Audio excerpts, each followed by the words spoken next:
10 লক্ষ টাকা সাইবার প্রতারণা, মাথায় হাত অবসরপ্রাপ্ত ব্যাংক কর্মী। দুর্গাপুর, নিজে রাষ্ট্রায়ত্ত ব্যাংকের অবসরপ্রাপ্ত কর্মী, তারপরেও সাইবার প্রতারণার শিকার। মাথায় হাত দুর্গাপুরের কোকো ওভেন থানা এলাকার নডিহা দক্ষিণায়নের দেবাশিস সরকারের। মোবাইলে আসা একটি লিঙ্ক আর কথোপকথন চালাতে গিয়ে অবসরপ্রাপ্ত ওই রাষ্ট্রায়ত্ত ব্যাংকের কর্মীর ব্যাংক অ্যাকাউন্ট থেকে 10 লক্ষ টাকা উধাও। লিখিত অভিযোগ দায়ের কোকো ওভেন থানায়। 2021 সালে রাষ্ট্রায়ত্ত একটি ব্যাংকের শাখা থেকে অবসর নেন দেবাশিস বাবু। ঠিক করেছিলেন জীবনের কষ্টার্জিত টাকা নিরাপদে রাখবেন। চলতি বছরে 23শে অক্টোবর তার মোবাইলে একটা লিঙ্ক আসে। সেখানে তিনি যে রাষ্ট্রায়ত্ত ব্যাংকে কাজ করতেন সেই ব্যাংকের লোগো সাটানো একটি লিঙ্ক আসে। তাকে বলা হয় যদি তিনি অনলাইনে কোনো কিছু টাকা গচ্ছিত রাখতে চান তাহলে নিরাপদে রাখতে পারেন।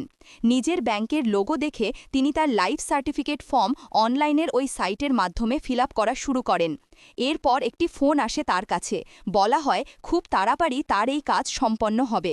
ব্যাস, এরপরেই দুটি ধাপে 5 লক্ষ করে 10 লক্ষ টাকা উধাও হয়ে যায় ব্যাংক অ্যাকাউন্ট থেকে।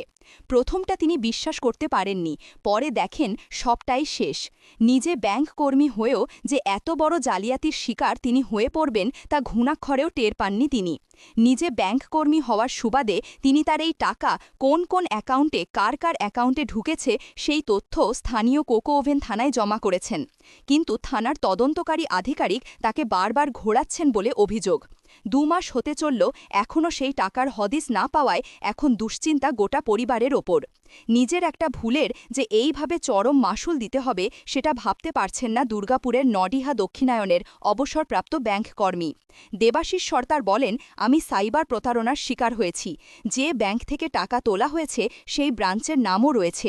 পুলিশ চাইলেই ব্যবস্থা গ্রহণ করতে পারে, কিন্তু 2 মাস হতে চলল, এখনও কোনো কাজ হয়নি। পুলিশের তরফ থেকে জানানো হচ্ছে তদন্ত শুরু হয়েছে, সাইবার দপ্তর টাকা উদ্ধারের চেষ্টা চালাচ্ছে। দেবাশিস সরকার অবসরপ্রাপ্ত রাষ্ট্রায়ত্ত 5 লক্ষ 2 লক্ষ টাকা ভাগ হয়ে গেছে এবং দক্ষিণ 24 পরগনা বারুইপুর ওখানে। হ্যাঁ, তো এবার এই যে আমি মানে তারপর বললাম যে আমরা সহজেই তো ট্রেস করা যাচ্ছে লোকগুলোকে। দাঁড়ান, অনেক সময় ফেক অ্যাকাউন্ট খুলে। তো কবে হয়েছিল ঘটনাটা? 23শে অক্টোবর। 24 তারিখ থেকে দেখছেন আপনারা? 24 তারিখ থেকে আমি এই সমস্ত ডকুমেন্ট হাজির করেছি থানাতে। সমস্ত টাকা ডিডাক্ট কবে থেকে হতে শুরু করলো? আমরা আমার সঙ্গে সঙ্গে 5 লক্ষ টাকা, আমার 2টো ফিক্সড ডিপোজিট প্রিমিয়াচিওর করেছে, প্রিমিয়াচিওর করে টাকাগুলো তুলে নিচ্ছে ফিক্সড ডিপোজিট। ওটা পাঞ্জাব ন্যাশনাল ব্যাংকের টাকাগুলো ছিল।